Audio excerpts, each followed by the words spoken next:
All right, welcome to the pod, and I'm telling you, I feel like a group of 5 coach right now. Commitment to the program is lacking here now the regular season has ended. Okay, let me break this down for you. Ross goes to Vegas to do one of these grand poobahs of college athletics, sit around and talk and do presentations. Yeah. Sit around and say how bad college athletics is. Yeah. Right. Have meetings or something. Of course, once again, we had to do it in Vegas. I will say our thoughts are with UNLV. That was a terrible tragedy. Kind of weird segue right there. Love that school. Wrote a book with Jerry Tarkanian. Spent a lot of time out there. Love that campus.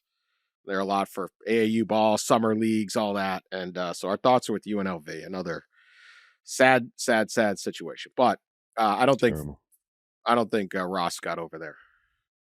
No. So then Ross says he can't do the pod this morning because he's got to travel. Mm-hmm. He's got to travel. Home from Vegas. Do we know whether he's actually rolling dice at a craps table right now? Is he like at McCarran making a last bet, just stunk drunk? I don't know what he's doing. We don't know that situation right now. Not reporting he is. I'm not reporting he isn't. But anyway, he ain't here. He hit the transfer portal on me. And the rule of the pod, be here or be talked about. Be here or be talked about. So I got that. Then I got my old standby here, Pat. So Pat, as we know, Sports Illustrated decided to name their Sportsman of the Year Deion Sanders, which was a very popular pick. Wasn't nobody made fun of that. No. Good choice. As I said before, I do believe he is a representative figure. And you wrote it. You actually wrote a really good Deion Sanders story. If you can get over the fact that Deion probably wasn't Sportsman of the Year, maybe like it was, I don't know, Nikola Jokic, or maybe that would be the guy in Colorado I'd give it to. He could be representative of international play. Lionel Messi, I think, one times athlete. There are many others. Ohtani, I don't know. But whatever. Let's just pretend that didn't happen. But if you can get over that, it's a hell of a story.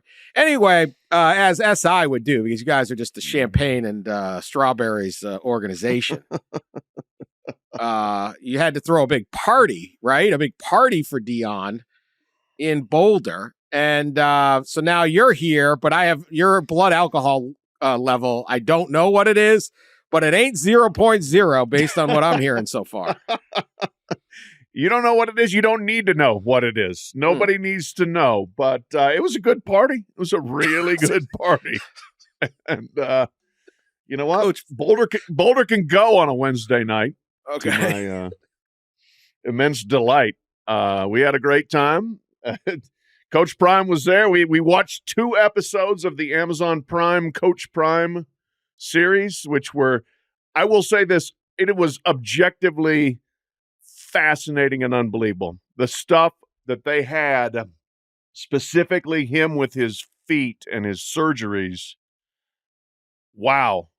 That dude went through some stuff just to be on the field to open the season against TCU. I mean, incredible. So I would recommend watching that, but I would also recommend the after party at the Boulderado Hotel, and then some place after that, and maybe even a place after that. It was a good time.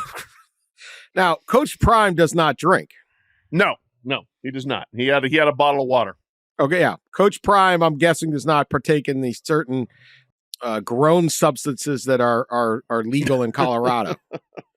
Coach Prime doesn't swear. He did not. He doesn't even swear. Okay, so yeah, you were not he's out. He's actually an old square. Yeah, he's a very old square. So I always want to make it clear we're not insinuating that Pat was out with Prime till God knows what hour. Right. Yeah. Yeah. So a Coach Prime party is watching him on TV. It kind of makes sense. It's come to my party. We're going to watch me on TV. Yes, it was very meta Prime. That was the deal. There was a reception, and he said some words, and then there was a bigger thing with a bunch of fans, probably like 3,000 fans in the basketball arena. And then we all sat around and watched Coach Prime watch Coach Prime. Okay. So all right. Hopefully he was on his phone texting like recruits and stuff from the portal. Yeah.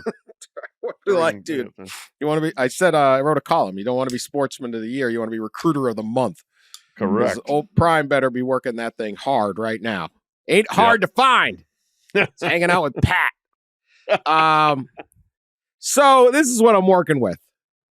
Fortunately, your humble correspondent is sober, bright-eyed, and bushy-tailed here, trying to serve our listeners. Look at that. Selfless. Everyone else, Sean's good, right? Maybe. I don't know. Did you get your first case in? We're doing good. We're doing good over here. Okay. I guess for some reason Wednesday night was party night all across the nation somehow. I had 2 roommates get back at 1 a.m. I don't know. I don't know what that day was, but I guess people were getting after it. Nobody invited me.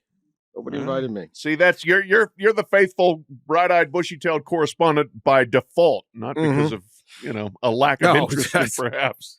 Fair point. All right, so we decided a lot going on, and I didn't know where to go with the show, and I didn't know if anyone else would be here. So thanks for showing up, Pat. You're better than Ross. You're on my list. You're ahead of Ross. So I asked for questions from the audience. We've never done a mailbag. Never Done a mailbag. And this could be popular because the questions are great. We're not going to get nearly to all of them. I couldn't I should have known, but thank you, people. We really appreciate all of you. Thank you for listening and supporting this podcast because there's over 100, I think. I mean, my DMs, I was going to say the last time I looked, somewhere between beer 4 and beer later, there was at least 100. Oh yeah, this maybe more. I don't know. There's a lot, DMs, everything. So we will try to get to some of them here. It's going to be great off season. I need you people to do the work because coworkers, we all know how it is. Okay, at Mountain West 9. The Mountain West checked in, I guess. And I wanted to get to this topic, so me and at Mountain West 9 right on it. What the heck is going down at Ohio State? Those boys jumping in the portal like crazy. Yes, and I Ohio State situation is rattling me, Pat. Rattling me. Maybe that's why I didn't get hammered last night. Ohio State is like the bedrock. It's the cornerstone of all of college football. I can't fathom them not being good. I can't fathom them even being wobbly. It's been so long since there was the Luke Fickell season when he had to be the interim. Right. But that was like 2011. Yeah. It's been a while. A little, Tressel wasn't always in the title contention, but it was a different era. But I don't know what we're going to get out of Ohio State next year. 12 players are in the portal, including Kyle McCord, the quarterback. You're going to lose another 17 to 20 naturally. You're going to graduate or whatever. You're going to replace, more than 30 of your team. Again, they have a great recruiting class coming in. I'm just used to it just turning over, right? Boom, next, right? Marvin Harrison's leading. That's all right. They got all these other. Yep. They may lose their number one recruit in the country. Could flip to Miami. That would be the next thing. Good news, Travion Henderson is back. But I just don't know where we're at with this program. I'm not saying they're going to fall apart, but at this moment to sit there and say, oh, Ohio State's a national title contender, which I could pretty much say every single year for the last 15, 20 years. I don't know. The whole bit on Kyle McCord, I just don't get. Yeah. Everyone's like, well, let's just get someone better in the portal. Who? Right. Who is better than Kyle McCord in the portal? I would say Dylan Gabriel, but he doesn't appear to be going to. He's not on there. He's not looking at that list. I'm looking at the athletics deal. He's going to visit Oregon this weekend. Usually when they visit Oregon, they don't. That's it. Yeah. Cam Ward, I like a lot. Yeah. Right. Right now, he's looking at Miami, USC, Florida State, Washington, Nebraska, and Wisconsin. Yeah. But even then, is Cam Ward necessarily better than Kyle McCord? The transfer quarterbacks, and I'll let you get to it. Yeah. If you look, other than Caleb Williams last year, who is obviously fantastic. Most of the ones that are great, they do it their second year in the program. Jaden Daniels, Michael Penix, Bo Nix. It takes a little time. The plug-and-play guys this year, I think DJ Ungole was the only one in the top 20 in QBR and stuff. Mm-hmm.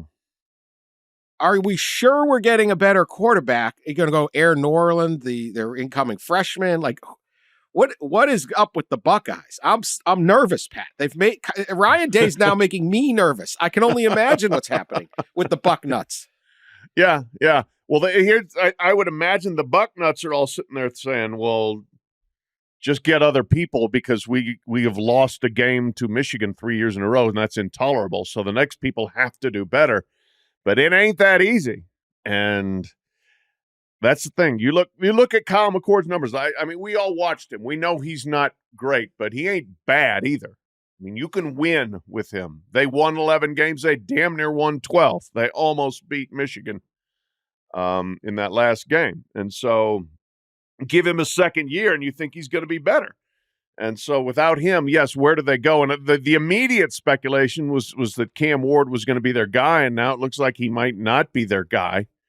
And where they go, I don't know. And, putting your eggs in a freshman basket is rarely a good strategy in college football. That's just, for a quarterback especially, you can't just stick him in there and say, he came in early in January, he'll be ready. It's rarely the case. So it is fascinating. It is a bit unsettling because usually Ohio State, you truly just roll out the team and they win 11 at least. Non-conference schedule next year is Michigan-like. Akron, Western Michigan, and Marshall. Yeah. And they do go to Oregon because they're now going to be a Big Ten school, so that'll be interesting. They go to Penn State, and then, of course, they got Michigan at the end. But schedule is not that hard. They did not get the brunt of the expansion. Right. Because basically you're replacing Oregon with Notre Dame. Right. And certainly this year Oregon's better, but that's not an overwhelming change. And then you just swap, and then Michigan you get at home, but you got to go to Penn State. Yeah, so they've got it pretty easy. Right. But the other thing, too, I mean, look, you've got to be good enough to beat Michigan. That's what it will boil down to at the end, most likely. And you can get in the playoff, but what's the playoff if you're not winning game? Like, imagine losing to Michigan and losing a first-round game or something like that. I don't know. Cameron Ward is really very good at Washington State, but that was a certain type of offense. Yes. His numbers are crazy, but he throws, I think, like 40 times a game. Yeah. I mean, that's the thing. You're playing total just chuck it, and a lot of the time you're playing from behind, and that's not going to be the case necessarily at Ohio State. So I'm guessing Coach Day has got a plan, but I don't know what it is. It's not as simple. Two thoughts on this one. Two thoughts. One, they really got hurt when Quinn Ewers transferred. Turned out they had an embarrassment of riches. I never knew why Quinn Ewers went there in the first place. Yeah. Under that, what was that? What was that stuff he was selling supposedly? Kombucha or whatever. Yeah, what is that? I don't even know what that is. Pete used to say he was going to make $1 million selling this stuff. I'm like, well, I'll start selling it. What is it? It's not weed. No, it's like a tea or something. It doesn't taste very good. I think I tried it once. I don't think he's made $1 million. Anyway, he went to Ohio State. He wasn't going to play last year. Obviously, at C.J. Stroud, he would have been a first-year guy this year. That probably would have solved their problem. Although, again, he's in his second year now. He wasn't, we heard, Quinn Ewers, perfect recruit, right? I think he had a perfect rating by like 20. Well, he wasn't that good last year. Even this year, he hasn't always been great. But I think that would have been part of it. Him transferring to Texas and getting that experience going and getting that clock going, I think was big. And then there's one other that I thought Jimmy Watkins at Cleveland.com wrote this column that Kyle McCord is now transferred. Kyle McCord is famously the guy that Ryan Day took over J.J. McCarthy. McCarthy wanted to go to Ohio State. he was kind of told they're not going to take a player QB. There's some miscommunication. He ends up taking Kyle McCord. McCarthy gets quite upset and vowed to kill Ohio State. That was his bit. He quickly commits to Michigan, and by now essentially beating McCord head to head and chasing him out, he is it's like a movie version. Right. Not to give any more drama for JJ to play with, but he has, quote unquote, maybe killed Ohio State. That's kind of fun, right? Well, you took that guy, not this guy. I'm 3-0 against you. Yep. And this guy's gone, and you don't seem upset that he's gone. So that was a good point by Jimmy. Good job up there at Cleveland.com. So I don't know. Anyway, let's go to the next one, I guess. Or go ahead. Go to the next one. But no, I mean, like you said, I mean, Ohio State is one of those, you just set your clock by them. They're going to be there. And for there to even be any sort of unknown is an interesting development for sure. Yeah. But their spring practice will be closely watched. Their fall drills, we'll see what they put on the field. I was bullish on them next year because I think you get Kyle McCord another year and a whole nother year to develop, and you go, yeah, this guy should be pretty good. He is not what their prototype quarterback. He can't run. Mm-hmm. But I also am like, if you're a college coach making $10 million a year, you should be able to find a way to make. I mean, like, what would they do with like Peyton Manning now? Would anyone recruit him? Is he like a 3-star? I would hope there's still a place for Peyton Manning. Look, think about it, though. I don't like his mobility. I'm not going to take him. Like, okay. Well, if everybody's frothing over Cam Ward, he's not much of a runner. I mean, he's an okay runner. I mean, he ran for 144 yards on 120 carries, which means he basically runs in place. So yes, and look, Kyle McCord will play. I think will be a very good quarterback somewhere next year. He'll be a starter. He'll do well. You know, he's got to be a little more accurate, especially when the pocket starts to collapse on him. But he's a good player. I'd like to see Dante Moore. I think Dante Moore's certainly be interesting, but I don't know. We don't know what Dante Moore at least has a year of playing under his belt or part of it. But again, would you be like, yep, that's it. We got this guy. Right. Right. We'll be good. 12-0. And I don't know if that'll happen. I actually hear Michigan has got a chance with him because they actually want to develop and wouldn't even mind if McCarthy came back. So right. We'll see. Right. All right. At Arrows for Apples. And he represents many people. I'm sorry about this. A lot of questions about this Charlie Baker letter, the missive, the directive. If Charlie Baker's idea of a new subdivision goes through, do you see that being as one big conference, or do conferences like the SEC and Big 10 make it through? And we could just use this as a proxy in general. Your thoughts on the reaction? We'll get to that second. Your thoughts on the reaction to the Charlie Baker letter from commissioners and athletic directors and people on the ground? Yeah, well, it's very interesting. For one, like, everybody's pissed that they didn't get consulted.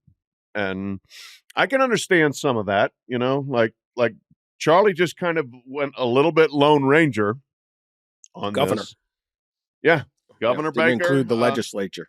Yeah, right.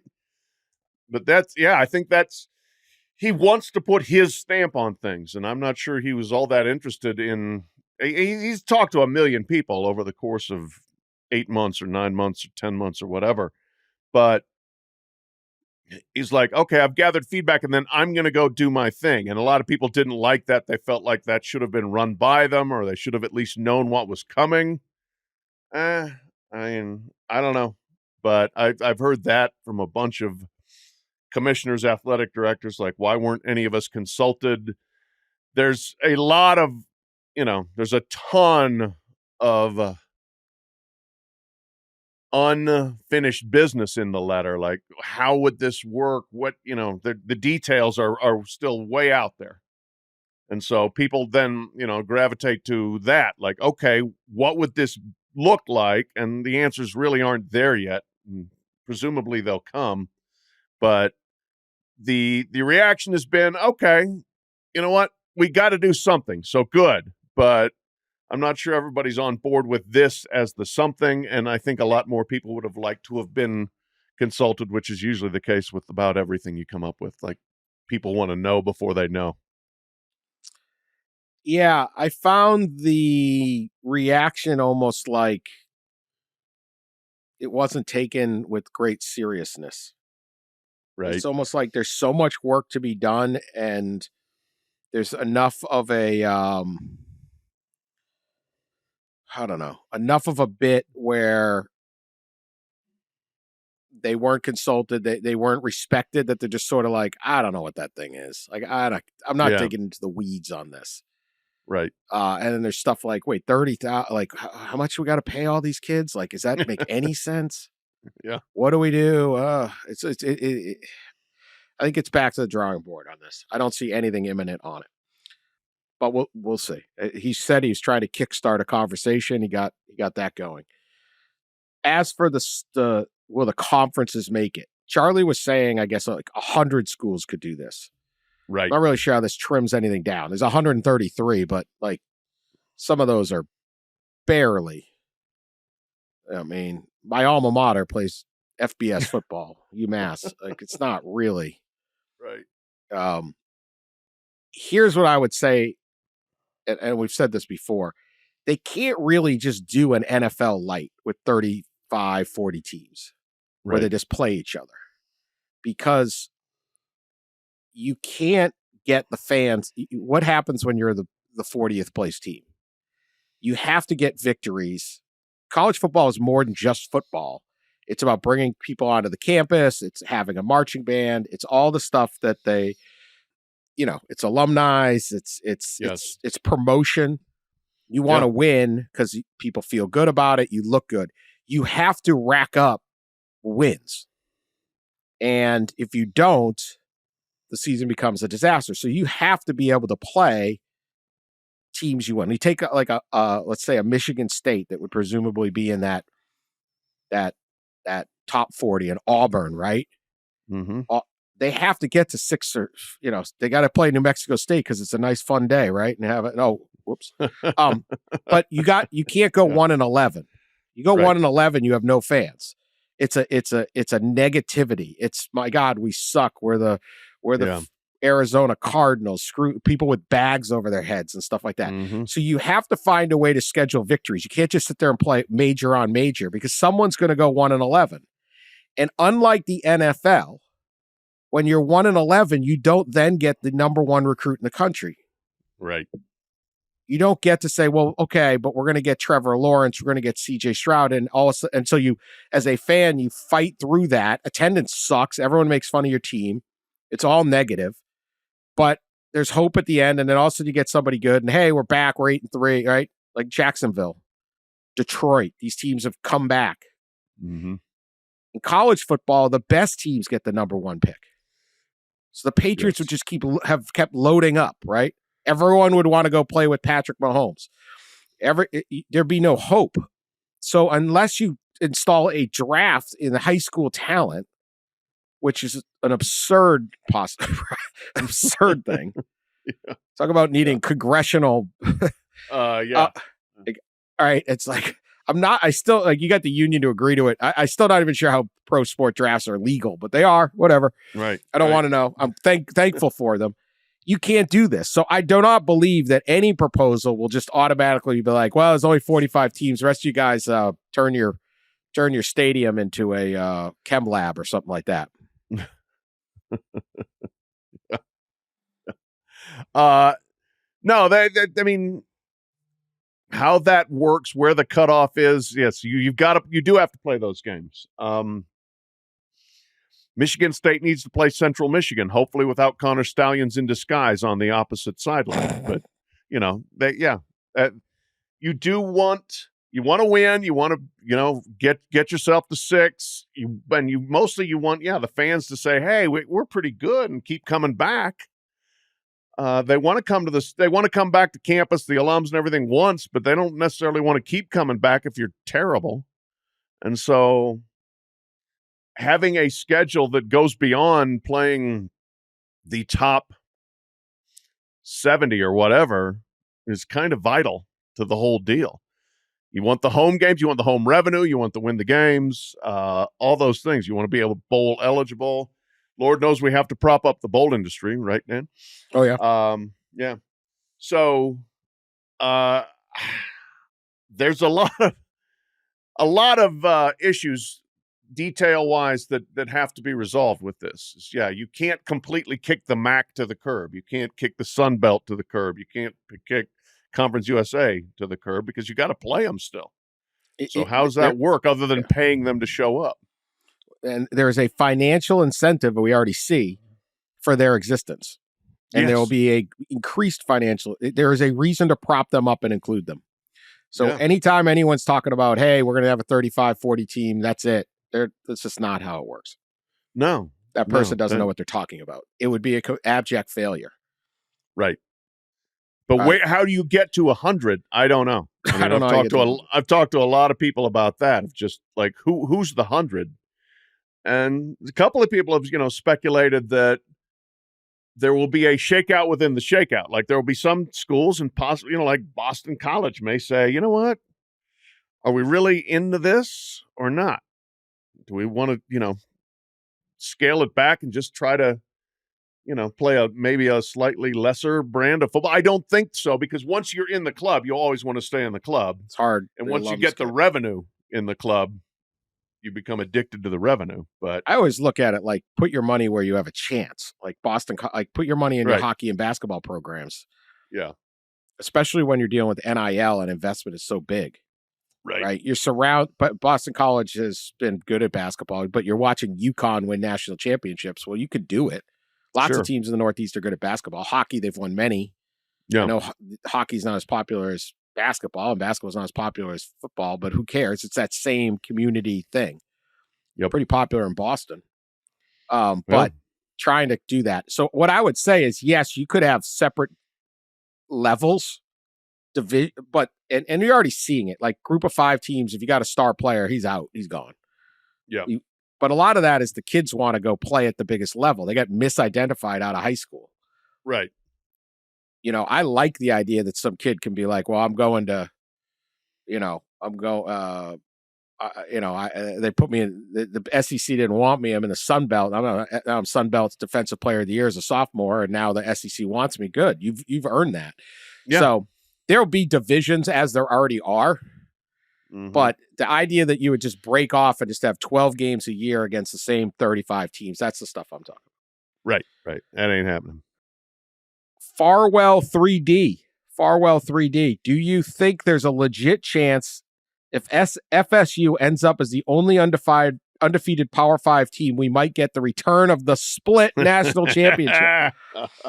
So this would require either Alabama or Texas winning the playoff, which absolutely could happen. Mm-hmm. FSU beating Georgia, which may have like 12 guys on the. This is guys are going to have to play two-way the way the Georgia kids are all turning pro. Would that be enough for FSU at 14-0 to get the AP give them the trophy? Pat? Yeah, I've been fascinated with that concept since this all came out. Is like if you're Florida State, first of all, you got to win the game. But secondly, if you do, play it to the hilt. I would be calling, emailing every AP voter, every coach voter, those in those polls and say, hey, we're 14-0 over here. We just didn't get our chance. We're good enough. Vote us number 1 and see if you can at least get a split out of it. And even if you don't, just do what Central Florida did and just proclaim yourself national champions. That's what they did, 2017 or whatever. There will be, if they win and they're 14-0, there will be a sign, I would imagine, in Doak Campbell Stadium next year that says, 2023 national champions, one way or the other. Yeah. But, and if I were an AP voter, I'd be subversive enough to I would consider it. Sure, because these things are so dumb. But I would play all the cards that you have if you're Florida State and see if you can cajole the voters along to go along with you.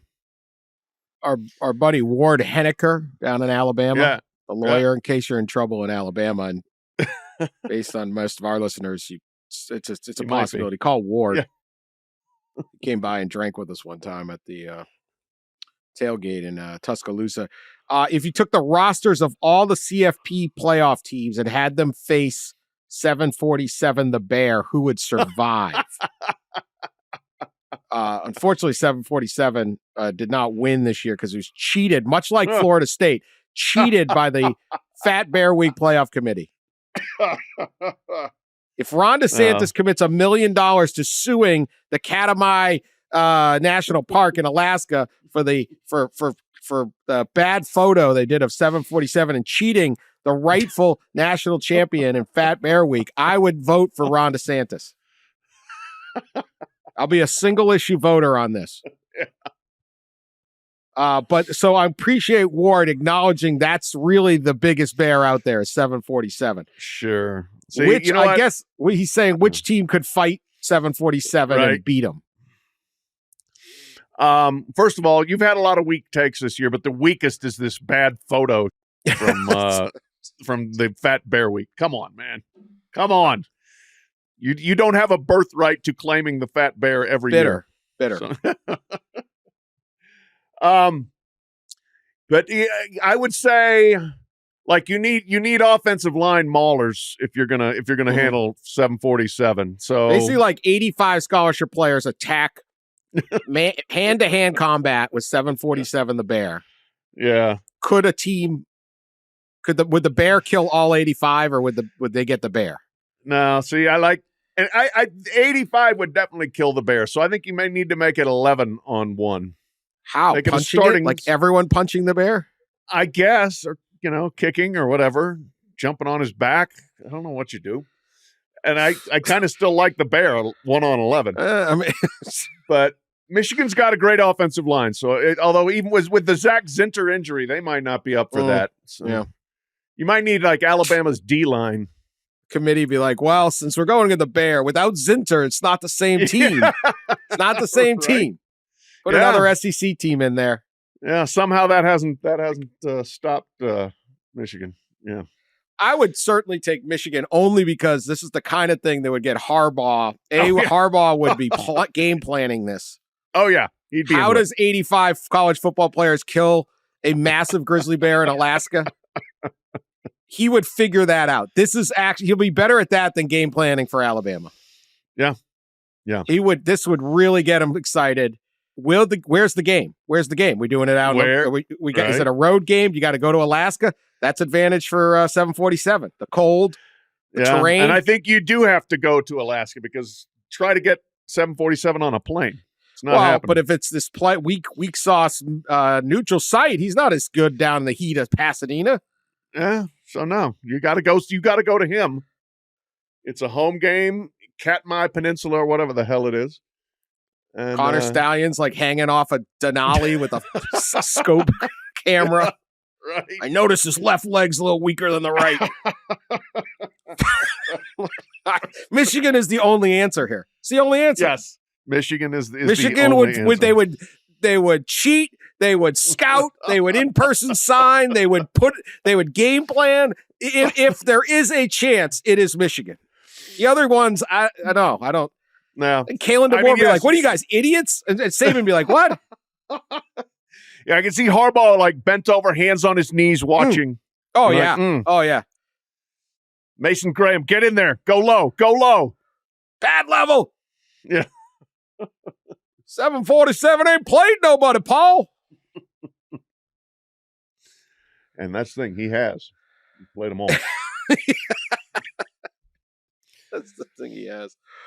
All right. Let's see what else we got. Good question from Ward. Good question. Yes. This is from Eric Hiller. Eric Hiller. I don't know where the S came from. Eric Hiller at E. Schiller, of many that made fun of the way I speak.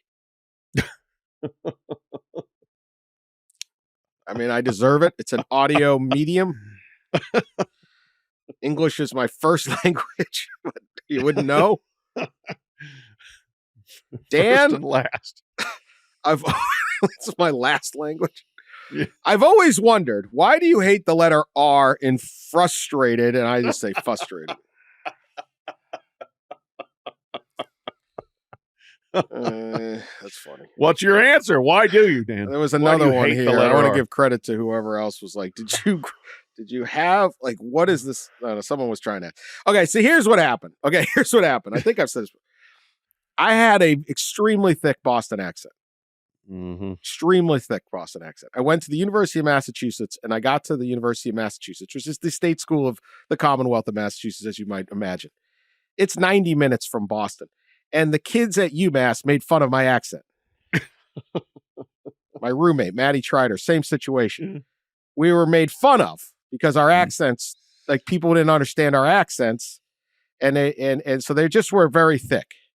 So that I didn't care and went about my business. But then I became a newspaper reporter in Indianapolis. This is where my first newspaper job was, the Indianapolis News, the great Hoosier Daily since 1888. They went out of business, but it was great. And I was on the crime beat. And I don't know what these editors thought. They were probably laughing at me nonstop, but they would send me out into the streets of Indianapolis to find crime and report on it. And it was just a disaster. Like, well, there's a big car wreck. I'd be up there like, hey, kid, you smashed your car on the wall. What's up? What happened? And they'd be like, what? This Indiana guy would just be like, what? And then they'd be like, where are you from? And the whole reporting process would get thrown off. And they'd end up interviewing me. Because nobody moves to Indianapolis. They moved to Indianapolis from like Carmel. Yes. Yeah. From Seymour, Indiana. Yeah. Or some little town somewhere.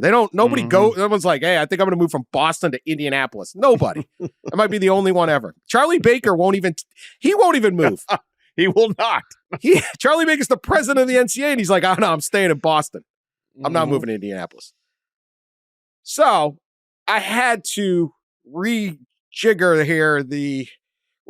the accent. And on the fly at like 22 years old, and it just didn't work. And then I moved to Chicago, then I moved to Detroit, and it's just not gone well. I need a speech pathologist. I need all sorts. I need Rosetta Stone. I need Michael Phelps. I need all sorts of stuff. And you, the listener, have to suffer. So that's what happened. There we got the origin story now. I'd be better off with just a Boston accent. But I don't have it anymore because I had to get rid of it because I couldn't do my job. So you lost the accent, but you also lost other facets of pronunciation along the way. Yeah, right. It's just not good. So I don't know why I say frustrated and not frustrated. I have no idea. Probably because I tried to get rid of the R's. Anyway. Well, there you go. You know what? In my personal opinion, it's now an endearing feature of the podcast. So, yeah. I mean, it ain't going nowhere. You want? There's plenty of podcast hosts out there that can speak proper English. You can go listen to that. Yeah. If you want perfect diction, go find it. Let's see. I thought this was a good one. Boiler alum 97 at YPrez Salient. With the craziest in NIL portal tampering, plus coaches that can't show respect, Harbaugh and Day, and run up the scores, Franklin. James Franklin catching it from the Boilers. Please share your personal stories about coaches who ran their programs the right way to remind us that the sport can find its bearings. This is going to be a short segment. Yeah. I would say this. Is there one major college football and basketball coach that they would know? That if your son was that person that could go to anyone that you would most want as their coach, Pat, that you've ever known? Not just for like development of NFL talent or something. Right. Yeah, no, it was probably David Shaw, who, retired after like 4 straight losing seasons. Yeah. So there's the problem. Like David Shaw, great guy, great perspective, great with young men, but 4-8 every year after a while. Sorry. So, I mean, there's always that part of it. Like, my kids were all college athletes and they all had awesome coaches. And not just because they were successful, but they actually, they gave a darn about all their swimmers. But football is so different, man. It's just, it is such a bottom line business. How many well-adjusted coaches are there out there that win? There's not a lot. So the name that popped up for me is the late Skip Prosser, who coached basketball at Wake and Xavier. Yeah, good one. I was always a big Skip Prosser fan. He would call you up anytime you talk to Skip Prosser. The first thing he'd say is, "What are you reading?" He's I'm going to say this word wrong after now I'm gun shy about saying words. Ferocious. What is it? Voracious? Voracious. Now I'm rattled, Pat. I'm rattled. I need a drink. You're just sitting there trying to work a hangover off, and I'm over here sober and struggling. Anyway, Skip Prosser to me was, very demanding, all that stuff. But education was actually part of his life. He would take the team on a European trip. They go on the European trips. Yeah. And he would make everyone, including him, take like at least a 1-credit class the semester before on, like if they're going to Italy, they would learn about Italy, or they go into. What a great idea. That's awesome. Right. And he would take it too and even do the paper. Actually, he showed me. He was very excited. Now, maybe he had a tutor do the work. I don't know. But no, Skip, I'd rather have Skip do it. He was actually into education about as much as any coach I've ever met. Yeah. Actually, and then all the coaches started being like, "Oh, we go to an international trip. Let's go to Bahamas." Right? They wouldn't even. There's no education or no. The education's how to put on your sunscreen. Yeah, they didn't like the other guys are like, "Yeah, we're going to a water park," and like Skip's like, "No, we're going to learn about Italian art history here." Yeah, and so I would say Skip Prosser would be my guy. So that's a good one. That's a good one. And boy, what a tragic thing for him to have left as early as he did. Yeah. Terrific guys, very, very sad, and huge loss to college basketball because he really was a unique guy, and he'd find those players that appealed to him. Oh yeah, he had some great players, Chris Paul, David West. I mean, he had some great teams. Yeah, but I would go with him. I never met anyone who's that much into actual college part of college athletics. Right. At OSU fan 0387. Good. I love these. Why the 0387? I don't know. I think it's phone. Anyway, to celebrate the end of the 4-team playoff era, which champion of the 4-team playoff era did you feel is the best of the era? And could one of these 4 teams pass them? Who's the best team in the last 10 years? Excellent question. And no, none of the current teams could pass the team I'm thinking of. I would say 2018 Clemson, 2019 LSU. But 2018 Clemson was an ass-chewing machine, man. They were great. Alabama was a great team, and Clemson destroyed Alabama in the championship game, like 48-16. I mean, so that was Trevor Lawrence. That was T. Higgins. That was Etienne, I believe, was young then, but he was on the team. And like the defense, they had all those maulers. Yeah. So I would say that is probably the best team I've seen. And like the funny thing, Alabama's won more championships. Alabama 2020 was awfully good too.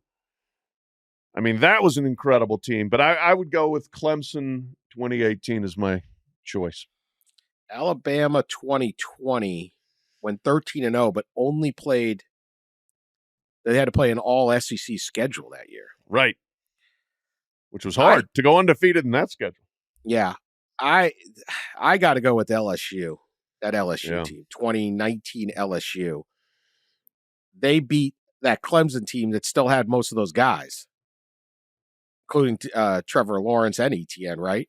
Yes. They had lost the receivers, I believe, like Higgins. So they beat them 42-25 in the down in New Orleans that year.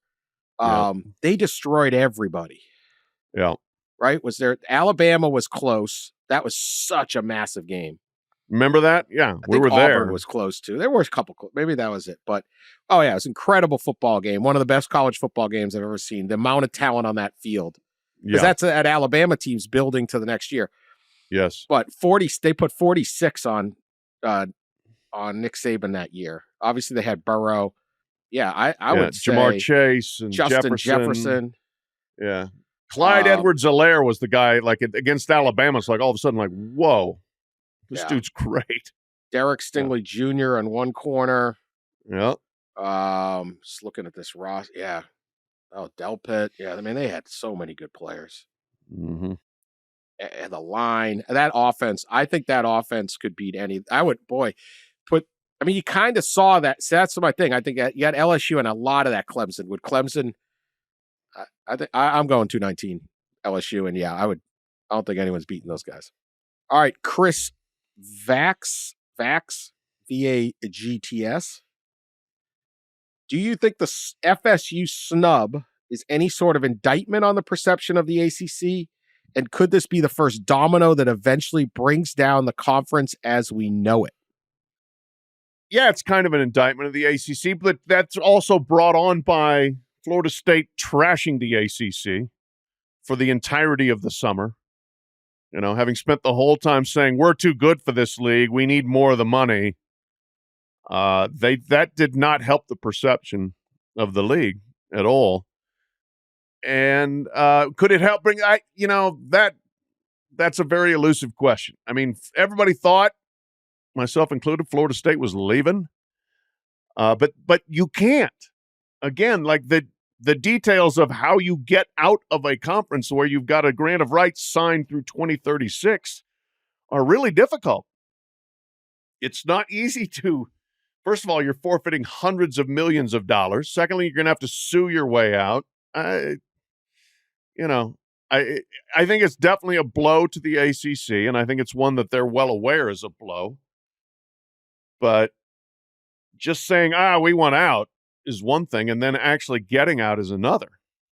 Yeah. So there's a little bit, I agree. I don't know how you get out because that grant of rights is that grant of rights. There is this argument. I was talking to my friend Jose Baez, great lawyer and FSU fan. He's not happy. Yeah. It's the man who represented and got an acquittal for Aaron Hernandez and Casey Anthony, among other impossible to win cases. Don't mess with Jose Baez in the courtroom. If you killed somebody, I'll just do a little personal info for everybody. If you're accused of killing somebody or you have actually killed them, hire Jose Baez. That would be my... Just in case any of our listeners find themselves in that situation. I mean, we don't condone murder, but should you end up on the wrong side of a rap there, yeah. So would not getting in, it's called like a frustration. Here it is. The word comes back. Frustration of purpose. If you're the basic tenet of membership in the ACC, is it broken by not getting in this playoff? So obviously it could be better here if Jose was explaining this to us, but he explained it to me and I'll butcher it. The expectation of being a member of the ACC is if you go 13-0, you will make the playoff.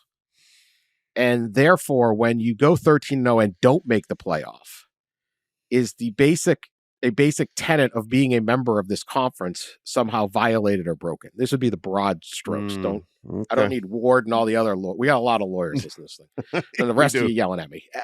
Okay. I'm a Cracker Jack box lawyer. But would you be able to say, look, this conference is not living up to what the basic assumption is if you go perfect, you get in? Because never before in the history of the sport has a perfect team not done it. And actually, Auburn back in the day at the SEC. Yeah. But could you make that argument and therefore get out? That's interesting. The problem there, though, is no, because the math says 5 Power 5 conferences, 4 spots. And so, somebody's always going to be left out, and it may be an undefeated team sometime. Again, yes, it is new precedent for it to be an undefeated team, but in terms of theoretical possibility, it's always been possible. And it's always been the case that at least one of the Power Conference champions is not going to the playoffs. So, I mean, I'd like to hear Jose Baez argue it. It'd be kind of interesting, but I ain't buying it. Yeah, I don't know. Plus, John Swafford was there to create the 5 Power 5 4-spot group. Yeah. And then Jim Phillips was part of the delay. So I don't know. Man, I don't want to go against Jose, man. Loyal listener Melissa Caden, one of our 1% female listeners. There we go. Yeah, she said, give a shout out that her husband her husband, Kirk, is the golf coach down in Mercer. She's a very loyal listener through the years. How is Jordan Travis's value not being injured keep his team out of the playoff, but not in New York City for the Heisman? Well, I get they are separate entities, but man, what a slap in the face. Yeah, I mean, that's a strong argument from Florida State people. It's like if he's so indispensable that our season is now ruined, then maybe he should win the Heisman Trophy. Yeah. I don't blame him for making that argument. I personally, I thought they should have been in the playoffs, but the guys that are going to I could see actually Jordan Travis ahead of Marvin Harrison. Marvin Harrison's probably the best player in college football, but his season was not so overwhelming that I think he necessarily needed to be one of the 4 finalists. I think the quarterbacks, and this is I know this award has become a quarterback award to a degree, other than Devontae Smith in 2020, but you if you slotted Jordan Travis in and took Marvin Harrison out, I would not complain. I think he should be docked a couple points because they kept Gus Johnson kept calling him Maserati Marv. I didn't think that was the best. Marvin Harrison, I'm good with him being. It can't just be quarterbacks. It really can be, but God, I mean, Maserati Marv and Honda McCord. That was the line that came back for poor Kyle McCord. Oh yeah, Honda McCord. Yeah, I didn't hear that. Yeah, they would have put McCord in the transfer portal like the 4th week if it wasn't for Marv. You don't need a nickname when your nickname is Marv. When your name is Marv, it's just perfect, and you already have a famous name. Yeah, right. You're Marvin Harrison. Like my God, you got enough problems. All right, you got to deal with you trying to live it up. Tim Penland, will someone please tell us who wrote the Epic Athletes series? Thank you, Tim. I've been wondering that myself. Oh, no. Terrific holiday gift available on Amazon. You should not have been put in charge of the questions here. I don't even know Tim. He sends I'm just answering the questions, Pat. It's a great gift for the young reader in your life, sports fan. Oh, God. Let's see. I'm going to check my questions here now. Oh, you got some? All right, let's see what you got. Oh, yeah, I got some. Let's see. Hang on. There's a lot, and we're going to keep doing this. Yeah, this was a good idea. I didn't have to do a lot of show prep. Yeah, some that Even don't involve less than epic normal, athletes. Except stay sober. That was my only challenge, is not get drunk in Vegas or Boulder. I like this question. What is your favorite non-sports entertainment? Podcast, movies, streaming series, video games. What do you got? What are the choices? Podcast, movies, streaming series, video games, or anything else. What are your favorite non-sports entertainment? That's from yeah, that's good. Scott, that's good. Medium Bumble. Scott. I like the podcast Locked In with Ian Bick. This guy, he's kind of crazy. He's like this teenage concert promoter in Connecticut, and he turned out to be he was defrauding everyone, and he got sent to prison. Really? And now he interviews inmates on their life, what it was like in prison. Really? Yeah, it's damn good. That sounds interesting. This guy's got stories. These dudes get out. Yeah, they get out like 25 years in San Quentin, and they tell all the stories of what it was like in there. I like that. And then I like TV. I know I'm not like prestige TV guy.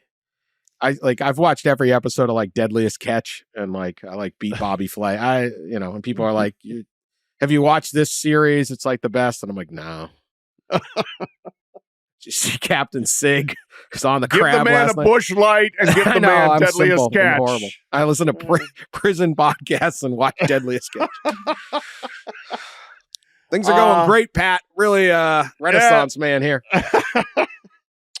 I loved the show Only Murders in the Building with Steve Martin. My wife and I watched that. We really liked that. That was very funny, very clever. I'm trying to think what I'm actually trying to read the Oppenheimer biography. Haven't seen the movie because my wife won't go to movies with me. I saw the movie. It's good. Good movie. Yeah.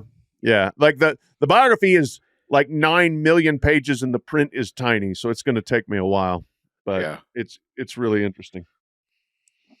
Yeah, that's about it. So I don't know what my answer would be. I talk on the phone a lot. You talk on the phone. You play golf, right? I do play golf. Yeah, I do play golf. I fish. There was a golf question. Something was like, Someone was making fun of you for golf or something. I can't remember. Making fun of me? They should make fun of me. I'm a terrible golfer. All right. We do have a couple stories. Two things. One, this is kind of a deal. This wasn't in the reader mailbag thing, but Justin Gardsey sent this in. Yeah. There's a sign at Rupp Arena, Kentucky basketball, home for Kentucky basketball, famous arena. Mm-hmm. The tap water quality. It's a sign declaring the tap water quality inside Rupp Arena among the best in the nation. Our annual quality reports provide all the detail. Visit at Kentucky AM Water. Kentucky to learn more. Kentucky American Water. I would hope it's American. What are they bringing in Canadian water from? Like, where else would the water be than Kentucky water? Does Rupp Arena have the best tap water, or are we still Hilton Coliseum? I mean, what are we doing?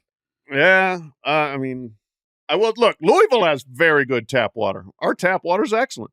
I don't know whether it's Ames quality or what was it, Keokuk that tore the title away. On a little run. They're on a run. They're on a heater. Yeah. It's like Clemson. But can they stay? Are they real? Are they a real blue blood? Are they a real blue blood, or they just got Trevor Lawrence and some sign stealing going on? What are we doing?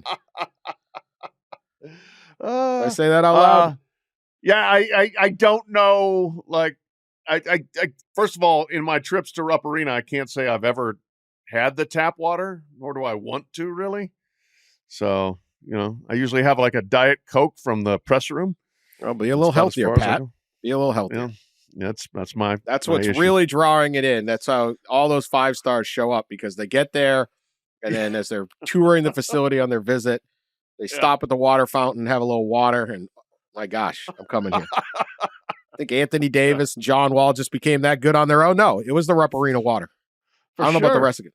All other water in Kentucky should be used to make a bourbon. Yeah, right. That's the most important usage of water in Kentucky. Okay, brief People's Court. We'll wrap this up. Sean, you're in on this since Justice Ross is out. Parma, Ohio, Buckeyes. Parma, Ohio. It's a suburb of Cleveland. A woman found guilty of throwing her Chipotle order at an employee was sentenced to jail. I think this was last week. Okay. Parma Municipal Court Judge Timothy Gilligan sentenced 39-year-old Rosemary Hain on Tuesday. She got 180 days in jail, but suspended 90 of those days. Now, what happened was, let me find the little recap here on fox8.com. And there was video of this, of course, surveillance, that she was not happy the way her food was prepared. And so you can watch the video. It's pretty bad. She hucks the Chipotle bowl. She brought her Chipotle bowl to the counter, slammed it down, confronted the worker, and then she picks up the entire bowl and throws it at the worker's face. Okay. So, we're on the side of the fast food workers. So screw you, Rosemary. I hope you listen to Ian Bix Locked In, because that's going to be your life, buddy. 3 months? She's going to do 3 months in jail. Well, she could have done 6. I know. Yeah. Just a hanging judge. And it should be. And it should be. I bet you won't be happy with the food you're going to get in jail, he said. Whoa. How about that? Yeah, this is completely. You didn't get your burrito bowl the way you like it, and this is how you respond, Judge Gilligan said during the sentencing. This is not Real Housewives of Parma. This behavior is not acceptable. Yes. This guy, the judge did media interviews. They never do interviews. I like this judge. He's on Fox 8 doing interviews about this. But just when you think he's mean, he offers a little deal. He will give, and this is what I want to know. Think of the sentence. He will give 60 days jail credit if Rosemary works at least 20 hours per week for 2 months at a fast food restaurant. She has to become a fast food worker for 2 months, 20 hours a week. She gets 2 months of her sentence knocked off, and she only has to go away for 30 days. Wow. What do you think of this sentence? No, I think it's brilliant. I like it. I like it a lot. Absolutely. And you know what? Send her to Chipotle, because that's a hard fast food job to me. You have to actually, combine all the ingredients with people watching you. There's some performance pressure there, And so she had a bowl, so that's probably smart, because if you get the actual tortilla, they tear the tortilla, they overfill it, and then all of a sudden you're trying to eat it and stuff's leaking out of it all over your hands. So I want to see her do the time at a Chipotle where, it's harder than just actually grabbing a burger and putting it on a bun and slapping, a piece of cheese on it. So I'm in favor of this. A month in jail is a lot, but don't throw your food at people. And then 2 months of hard time making burritos. Yeah, do it. Sean? This is a really interesting one. I recall working as a line cook at the Bonnet Shores Beach Club in Rhode Island one summer, just trying to get a little cash, and I grew incredibly frustrated when my burgers got sent back or my clam cakes weren't acceptable. So I felt clam cakes. So I felt that. But there's also been times where I'm in the line, I see a not very generous scoop of chicken at the Chipotle on the bowl, which it stirs up some feelings. I think the judge hit it on the head. Go live in the shoes. I think everybody at some point in their life should work in the service industry. It gives you a much better perspective, just operating in general. So yeah, getting Rosemary behind the line, pressing the tortillas and then shifting it down, listening to somebody like me could do some good. It's about rehabilitation, not just punishment. That's the thing, right? That's our jails, our incarceration system does not do enough to put the person back out.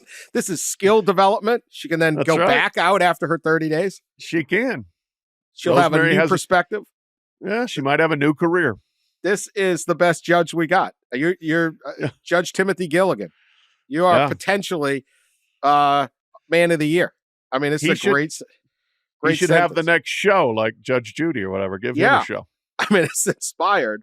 Also, I agree with Pat. Chipotle's, I mean, that's like the Cadillac of tough jobs. Or I don't know what. This is a tough job. Yeah. That's like, you could be a fisherman and then you could be a deadliest catch sea captain. Huh? This is hard.